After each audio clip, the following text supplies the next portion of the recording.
First reading, a reading from the book of Isaiah, chapter 62, verses 1 to 5. For Zion's sake, I will not be silent. For Jerusalem's sake, I will not be quiet, until her vindication shines forth like the dawn, and her victory like a burning torch. Nations shall behold your vindication, and all the kings your glory. You shall be called by a new name pronounced by the mouth of the Lord. You shall be a glorious crown in the hand of the Lord, a royal diadem held by your God. No more shall people call you forsaken, or your land desolate, but you shall be called my delight, and your land espoused. For the Lord delights in you and makes your land his spouse. As a young man marries a virgin, your builder shall marry you, and as a bridegroom rejoices in his bride, so shall your God rejoice in you. This is the word of the Lord. Thanks be to God. Second reading, a reading from the first letter to the Corinthians, chapter 12, verses 4 to 11.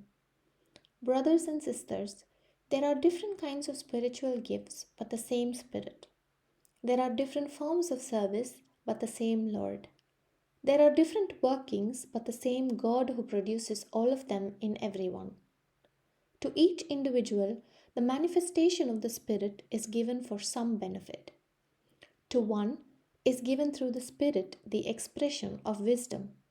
To another, the expression of knowledge according to the same Spirit. To another, faith by the same Spirit. To another, gifts of healing by the one Spirit. To another, mighty deeds. To another, prophecy. To another, discernment of spirits. To another, varieties of tongues. To another, interpretation of tongues. But one and the same Spirit produces all of these, distributing them individually to each person as he wishes. This is the word of the Lord. Thanks be to God. Gospel reading. A reading from the book of John, chapter 2, verses 1 to 11. There was a wedding at Cana in Galilee, and the mother of Jesus was there. Jesus and his disciples were also invited to the wedding. When the wine ran short, the mother of Jesus said to him, "They have no wine."